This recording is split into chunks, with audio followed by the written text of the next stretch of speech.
Hi,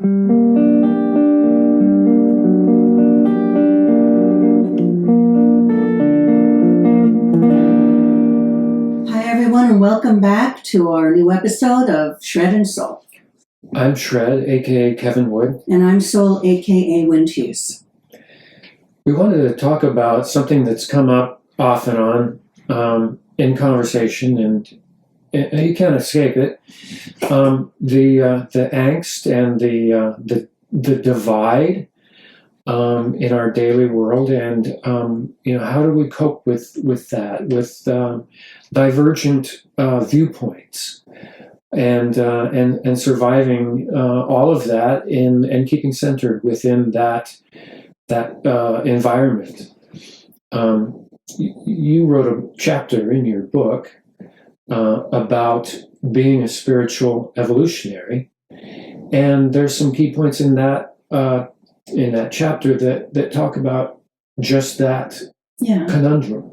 Well, the funny thing is, with this a bit, we talk about the state of the world a lot, and we were laughing, if you can laugh and cry at the same time, about how fear becomes such a big part of what people are experiencing, and people are arguing, left and right, up and down, inside out, and how polarizing that is and how disabling that can be. And then we thought, well, yeah, I write about that in my book. Let's go over it so I can remember what I wrote. Mm-hmm. And it prompted our discussions, and Kevin suggested we talk about that today. So we're going to do that, and I'll read you some of what I call the manifesto from my book. And the book is, can't even remember if I've showed you before, Life is the Ceremony, How We Live It is the Ritual, The Journey of a Feminine Shaman. And I wrote this book quite a while ago. It came out, 8 or 9 years ago now. And it was a big task for me because it's very abstract, and it takes my spiritual journey and visions and transcendent experiences and connects them to the earth plane in a cognitive way, in an emotional way, in a spiritual form, and as a path to living. So where do you want to start? Do you want me to just ramble a bit about what it is? Maybe give our viewers an idea what the manifesto is, because that's come up numerous times. Okay. And I think that's a good background information. Okay. The manifesto was built on awarenesses that happen when we have what I call a transcendent or mystical experience, where something pushes us beyond our thoughts and beyond our emotions, and we experience a level of wisdom and truth that we know it's ineffable, difficult to describe and talk about, though I certainly try, and it becomes a guiding light for our lives. And when we have those experiences, when I have those experiences, what it does is it creates for me an understanding that we are not our thoughts and we are not our emotions. We are something that is beyond that. And when we live from that aspect of our being, that true nature of our being, it is very difficult to make choices that are polarizing or unloving or harmful, and that has great political implications. And I began to really look at, which I have all my life. I think the first time I read from teachers were Spensky and Gurdjieff about this, how we internalize our sense of who we are and our being. And basically, we become our beliefs. We become what we are taught by our external world. We become what our parents teach us, what our teachers teach us, what we see out in the world as we move around, what our government teaches us, and what our media these days especially teaches us. So who we feel we and think we are is truly a programmed experience that is not based on the essence of who we are. It's based on an external programming that we then internalize. And much of what we internalize is not true and is faulty or is biased or is prejudiced by the person who taught us that or the establishment that taught us that. And then when you step back a little further and begin to look at, who controls, say, the collective message and narrative, media? Who controls what's taught in many of the schools? Who really controls the conversation? When you step back, you realize that for years it was the news. It was those who created our curriculums in school. And much of that stems from, especially the media, a very small group of people who are extremely wealthy and extremely invested in maintaining power and control over the world, which is basically their commodity and their means of control. So that is definitely a political position, looking at what happens when what is happening when an externalized narrative becomes internalized and we mistake that for who we are. And then I look at how our culture here, especially, I'll speak for this culture because I've only lived in the United States, though I've traveled a bit. In this culture, and especially these days, we run around like hamsters on a wheel. And I know for us, it's become more and more difficult financially, and we're working harder and harder, and we're older. Mm-hmm. So at a time you want to relax more, it's very difficult to do that, and many families are struggling. So people become extremely busy with just survival. And when we're busy with survival, we're often very stressed. We have very little time to relax, to be quiet, to experience the silence, which is where the essence of who we are is revealed. We're busy taking care of our children. We're going to many, many jobs. And with that becomes anxiety. And with that, we become fearful. And then we look at the world we live in today, where we're just embedded in wars and embedded in political strife. And here in this country, we're completely divided by the polarization of these two parties. And I say two because we literally live in a two-party system that creates such mistrust and such tension and such polarity and fear and angst that it becomes overwhelming. So if we look at that as a whole, especially today, we are consumed with earning. We are consumed with survival. We are consumed with fear. We are consumed with anxiety, which then becomes very depressing. We become consumed with depression. And we become consumed with time in the sense that there isn't very much time, and just striving to have time for our loved ones, for our lives, becomes a struggle. So if you look at everything in our lives right now, culturally, for a good majority of the people, and I know people will be saying, well, it's not like that for everyone. And I would say, being a therapist over decades and certainly having family and friends and living in a very wealthy area, but having been well-traveled through the country, I would say the majority of the people I work with, it's true for them. They're feeling very stressed. They're feeling very anxious, no matter how much money they have. But they're struggling, busy, and completely caught up in their emotions and thoughts. So the most powerful political action we can take, in my experience, is to develop a spiritual awareness and a spiritual practice. Because in that practice and in the cultivation of that awareness, we gain access to the truth of who we are, which lives in the silence. And that is this transcendent place which is not controllable by thoughts and fear and emotions. It's a place where we reside in peace and we reside in wisdom and clarity.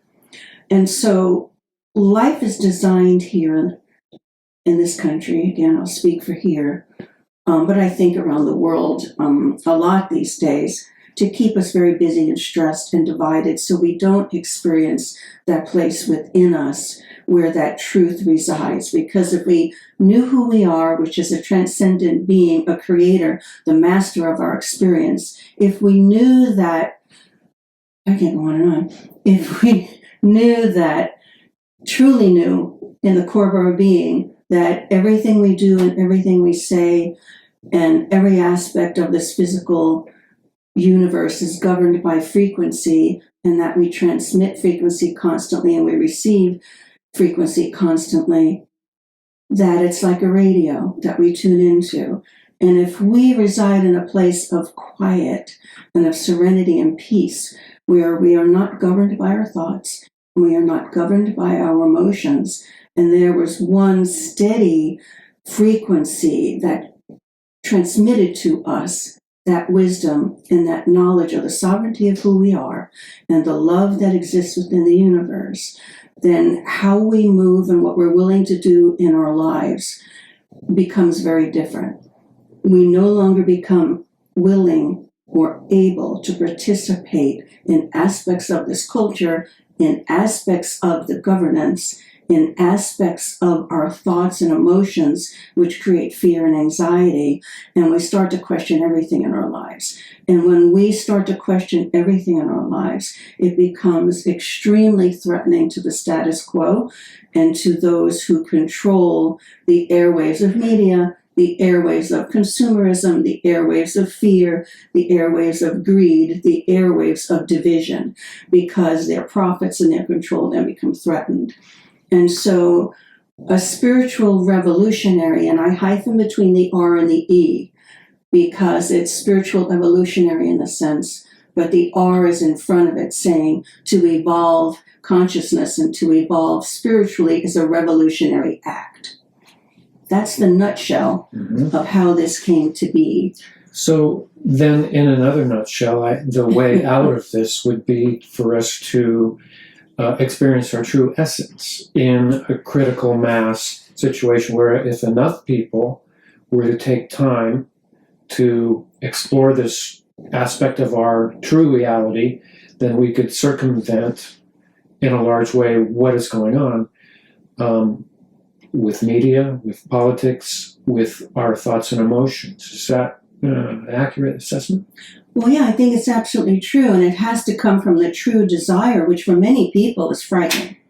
I think for many people, the thought of the possibility of not fighting for their attachment to their position, those people in the world who are loving Trump, those people in the world who are hating Trump, for someone to give up the position that they hold, which we usually hold out of fear and anxiety, we attribute the sense of survival, that our survival is dependent upon these thoughts and these emotions. So if Trump wins, we're going to die. The world's going to go to hell. If Trump doesn't win, we're all going to die. The world's going to go to hell. So we start attaching our sense of survival to these faulty beliefs and faulty emotions. And I'm not saying fear per se is a faulty emotion, but I think our emotions and thoughts are controlled and manipulated by these things that I just spoke about. So for an individual to trust enough to drop the positions that we hold in our mind and in our emotions long enough to give it a try and sit still and experience that place inside of us where we can receive a different channel and can transmit from a different channel takes an amazing amount of courage and commitment. Well, wouldn't there be an overlay of control and polarization? Say you decided to check out, become more aware of your innate being, and there were injustices going on in the world that needed to be addressed. And I think a lot of what people experience is dealing with what they perceive as being injustice or imbalance. So how do we balance being aware of our true reality and all of the greatness that consciousness gives to us, all the potential, when it's clear that the majority of people on this planet are not even close to doing that? I would imagine it starts with one or two people and can escalate. But in the interim, how do we deal with what's going on? And there are things going on in our society, in the world, that are unjust and that are destructive, that need to stop. Yes. It's a big question. one piece of that is exactly as you said, we have to start with 1, and then 2, and then 3, and then 4.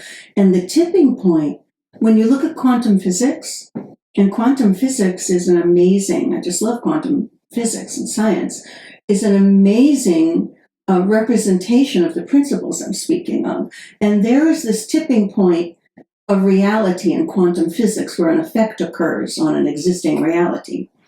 And it doesn't take many particles. Looking at us as part, doesn't take many particles to affect the change. Mm-hmm. There's a tipping point, and many people write about that. Gert Braden talks about that. Quantum physicists and scientists talk about that. How little is actually necessary to change reality. And so it doesn't take everyone, really, and we can't control everyone. We only have mastery over ourselves. Mm-hmm. And so that question is a big question. And how do we respond to an injustice? So let's even look at injustice. Injustice, when we live in the realm of thoughts and emotions, is a very subjective thing. Exactly. And injustice is based on beliefs, is based, political beliefs, spiritual beliefs, social beliefs, all these constructs that we've internalized, because we can go to one country and what seems like a spiritual truth, like Sharia law, you bring here and it seems like an abomination. So these things are based on a limited, faulty premise of thoughts and emotions. So even the concept of injustice becomes difficult when we draw those conclusions in the world of duality. Mm-hmm. Trump, not Trump, Biden, not Trump, Biden, yeah. Good versus evil, liberal, those kind of things. Progressives versus conservatives. Yeah. So in order to experience the place where these duality does not exist, and there's just that and within that certain things become understood. And within that understanding, then we can choose how to act. Mm-hmm. Would you say that aha moment, or that, I guess it's very close to an amen moment, an om moment, where we release our identification, mm-hmm. and maybe not intellectualize so much of a understanding, but feel it and experience it. We let go of it. I think in a lot of traditional theologies and practices, that's done on a daily basis. But is that enough? Can we go through a day being completely aware of who we are, and to give up any means of control, or any desire to control or change viewpoints, or affect changes? Well, I don't feel that living as a true spiritual revolutionary or an awakened spiritual being means no control. Control basically means choice. We choose A, we choose B. What do we teach, our young ones? What do we teach in our culture? What do we transmit out into the world is mastery. So if you call that control, it's like, yeah, I am going to transmit this into the universe. You transmit, I transmit, someone else transmits. Mm-hmm. And so we create through this transmission. But my wave, and you look at quantum physics, my wave intersects with your wave and something new is created. Right. So we each have to behave in that way. It's not about not control, it's about conscious choice. Mm-hmm. And you mentioned religions, and I truly don't feel that the majority of people who walk in a religion experience what I'm talking about. I feel that the dogma of most religions governs a lot of behaviors. It's just a lot of identity and control. Yeah, and a lot of fear, and a lot of guilt, and a lot of shame. And you look at, say, many Christian religions or Catholic religions. There's a wonderful man named Matthew Fox who talks about Christ consciousness. He's a priest. And he talks about that transcendent aspect of Christ. Mm-hmm. Yeah, another famous Fox, Emmett Fox, mm-hmm. talks about what we consider, or we can call, the Scientology. Yeah, those Foxes are Christian. What is the Christian Science. Yeah. Yeah. Yeah, Christian Scientists. Yeah. And the concept of religion as a dogma and a teaching comes often from places that are of the mind and of the emotions. And for a lot of areas in Catholicism back in the early days, from control, because politics and religion were one thing. So again, we're coming to the sense of political control over things like religion and religious control over things like politics. That's heady. It's in the emotions, it's in duality. My religion, your religion, what's right, what's wrong, what's taught, what's not. So this is a place that transcends that. Right. Truly transcends that, and that's what I'm looking at. So well, I brought that up as a means of discovering practices. Oh yeah. Because a practice to become aware of your essential self, it takes a little work.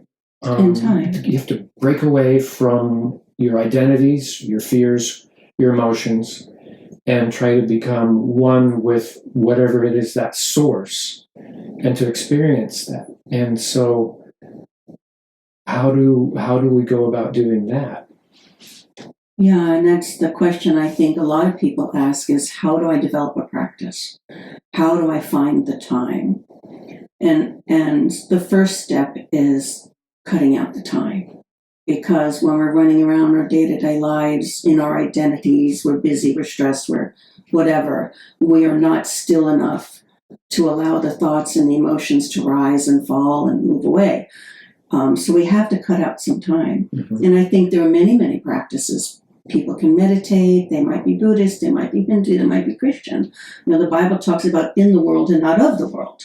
That basically means, how do we live in this world, in the physical plane, but have a locus of being in spirit, mm-hmm. in that transcendent place? And so I think it's an individual path as to how we find that time and carve it out. Mm-hmm. The one, I think, universal truth is, it's essential that we do. And as long as they keep us, I say they, and that's those who control the media and the money and the power, busy and busy and busy, so we don't have the time, the safer that construct is, the safer their control is, and the more we live our lives like hamsters on a wheel. So how about I read some of the manifesto? And again, you can read this in my book. I know we're talking about a lot here of kind of esoteric things. But in the book, it makes a lot of sense.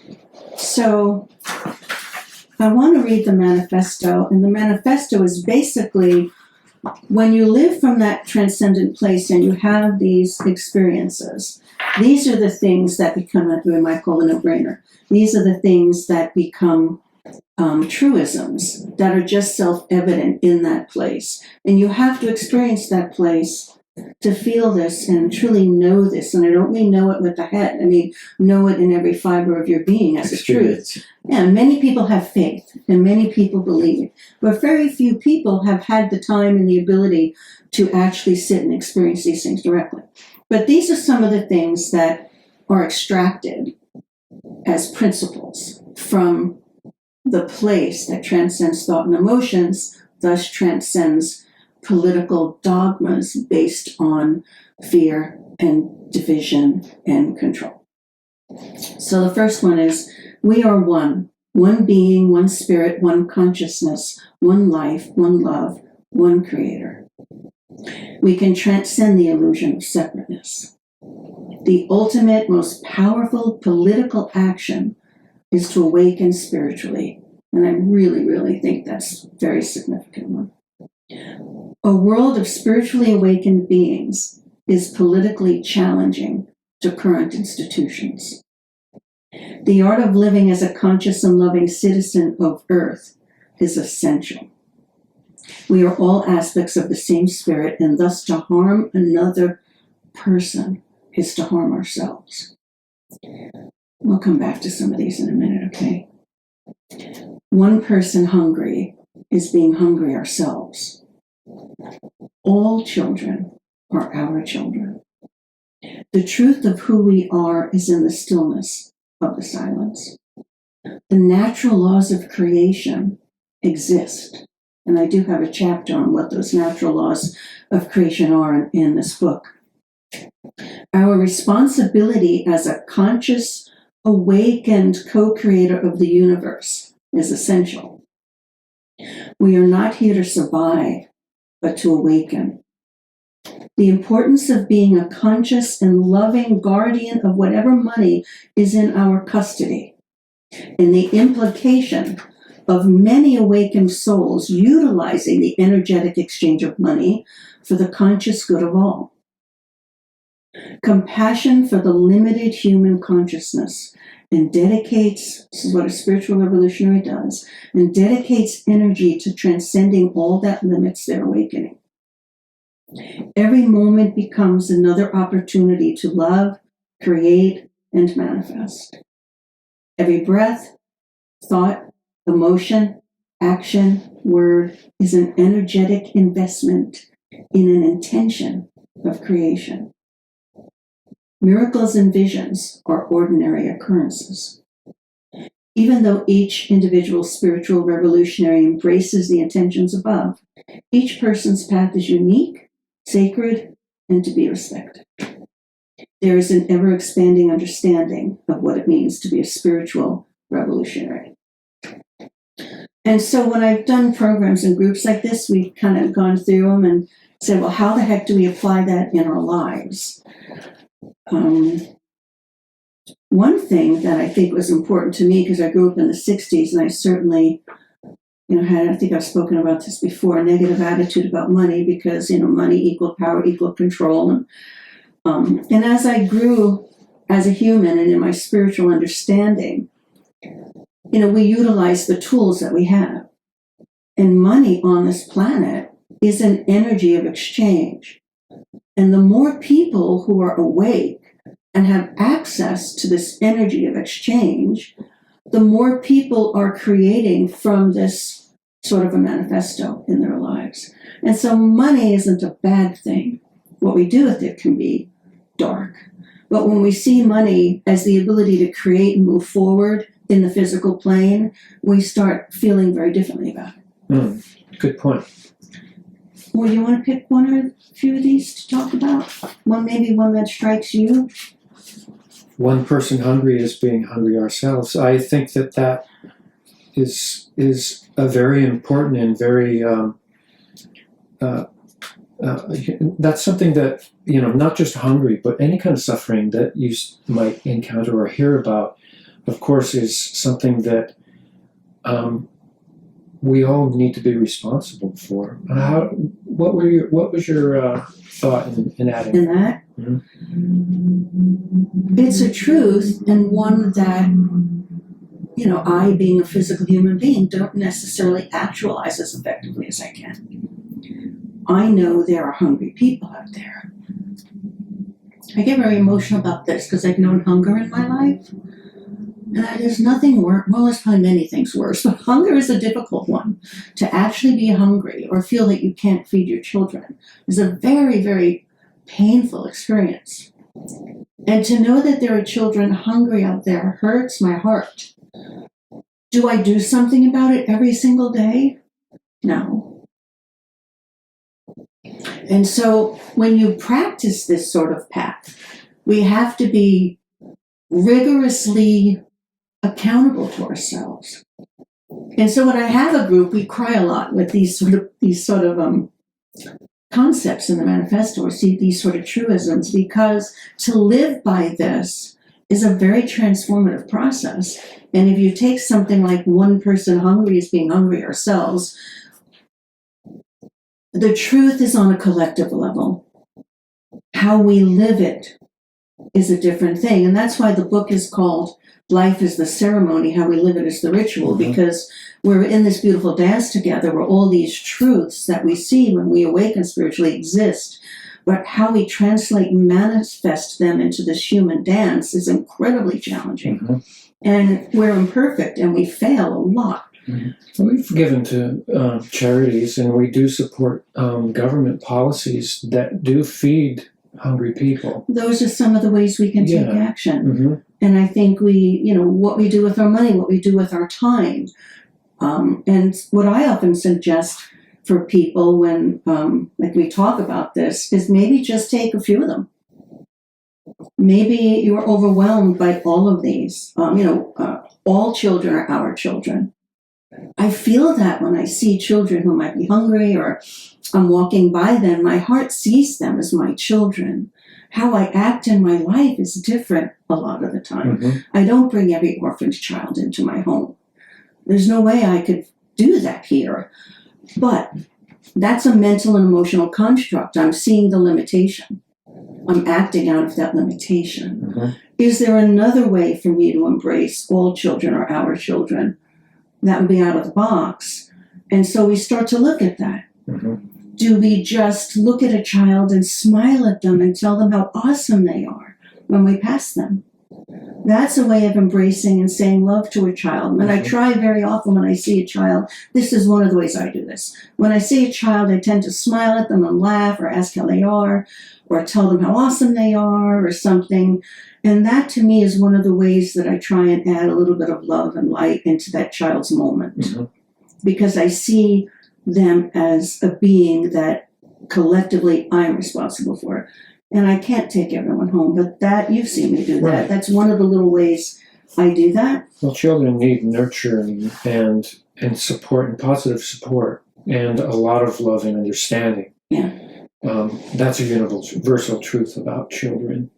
I mean, everybody needs that, but children in their formative years need a very focused amount of that to give them a sense of worth that they can carry on to the rest of their lives. And then when they feel worthwhile and they feel loved, then they become more functional and possibly open to being a spiritual revolutionary. Yeah. And we only have what's in front of us. You know, that old saying, think globally, act locally. Mm-hmm. I think there's truth to that. I mean, I think collectively. Well, it kind of gets back to the critical mass that I brought up earlier, is that there's not a lot of people practicing this. And I think in our modern world, even if you do have a practice, it's very difficult to practice that. Say you're meditating every day, which is clearing your mind, or doing whatever you do to be in touch with the source of all creation. It's very difficult to do that 100% of the day. Mm-hmm. There are necessary things that need to be done. You need to eat, you need to sleep, you need to bathe, stuff like that. And that's no excuse for us to not do it when we can, right? Mm-hmm. And that's how I feel, because I observe myself at times passing a moment by where I actually could have an effect. Maybe it's the child, or maybe it's the person. You know, I see someone on the street, maybe who's homeless, or maybe, who looks disheveled, or maybe, whatever it is, or maybe it's an opportunity to give some money away, and I feel it inside myself. There's always a choice point. Mm-hmm. Always. In any moment, there's a choice point. And I observe, I don't always choose it. Right. And that becomes the practice. Right. Yeah, that happens with me too. I'll something will cross my mind and I'll hesitate and I won't follow through with a charitable inclination. And a lot of times you don't know if you should or you shouldn't, or if it's good or worthwhile. But yeah, I think that holding that inside yourself and examining that, it shows you the way. I mean, there are certain times when your charitable impulses might be directed towards something that is going to take advantage of you, or something that is not genuine. See, those are our fears. Yeah. Those are the fears, that's the divisiveness, and we watch that when that comes up, right? Right. People sometimes will pass someone begging for money on the street, and they're afraid. There have been times I've given money to someone or smiled and said hello, and there are other times, I'm a psychotherapist, I've counseled for decades, I know that mental illness can, in a given moment, be unpredictable. Mm-hmm. So sometimes I have passed those people by. Yeah. And I watch that. It's like thoughts rising, emotions rising. We see them, we nod to them, and we let them go. And so I see my limitations, I see my fears, I see these things as they come up. And even like between us, I see anger come up or things come up. Sometimes I'm able to let it go, and other times it comes out of my mouth. And I observe that. It's a aspect of observation that then brings us to a place of mastery within ourselves where we don't follow the thought or the emotion, and we come back to rest in a place of this silence. And in that place, everything's different. Right. What are some of the other things you're drawn awakening. I think that leads right into what you were saying about our true job is to awaken. We're not here to survive, but to awaken. And survival is definitely part of our reality. Yeah.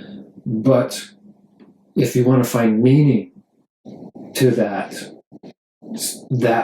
thing that we're doing, I think that awakening probably hits it right on the head as far as it being a nail. And it's really hard because how, folks talk to me, at work, and if I ask a lot of folks, well, where is your meaning? Where do you find meaning? Where are you at peace? The majority of folks will say, not. I don't. I don't know where the meaning is. I once thought that there was meaning, and the meaning's getting further away. I'm too busy paying bills, or I'm too busy with this, and then it becomes a part of discovering meaning. And meaning's different, I think, for everyone. But the ultimate sense of peace and quiet is the same for everyone. But we're not here to survive.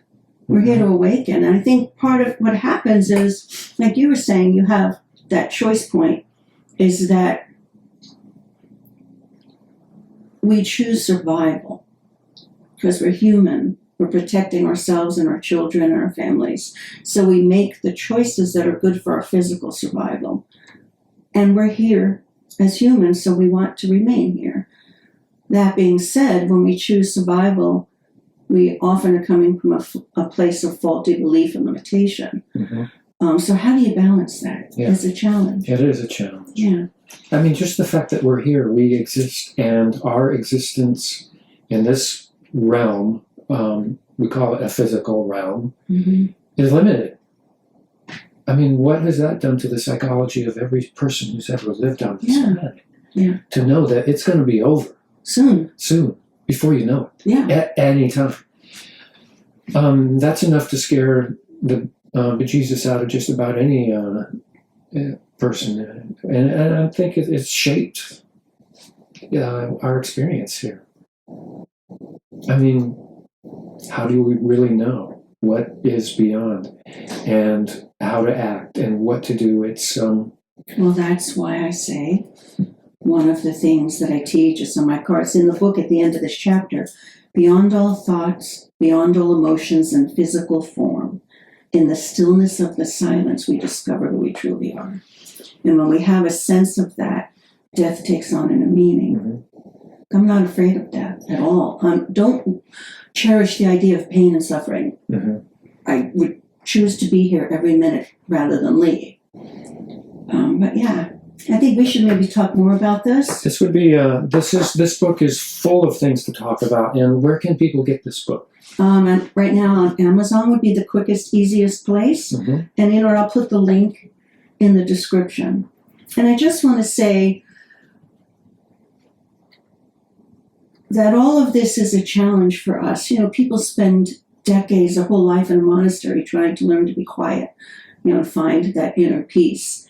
And it's really difficult to do when we're living busy lives. But what prompted this discussion was the strain and the stress of the political situation in the world, and each side believing that if they don't get what they want, the world's going to blow up or die. We're going to struggle and suffer and lose this. And the other side feels the same exact thing, like this mirrored image. And it doesn't serve any of us to participate in that divisiveness. What we really need to look at is what is the deeper meaning and the deeper aspect of who we are beneath this.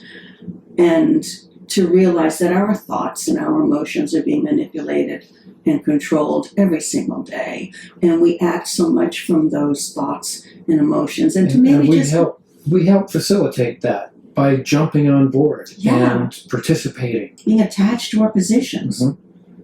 Whatever those might be. And that's been going on forever. And breaking away from that, at least if you can do it a few minutes out of every day, that's a start. That's the beginning. That's it. One step, the beginning. You do it, I do it. Remind me when I forget, okay? Yeah, remind me too. I will. All right, so I think that's probably enough for today. Okay, check us out. Subscribe, please. Then we won't have the noises from outside, like the clock I forgot to take down from inside. The furnace that just kicked on, and the dog outside. We'd love to create our more efficient studio space. So subscribe. Tell us what you like. Be sure to comment and subscribe, and thank you. We'll see you next time. Okay. Bye. Bye.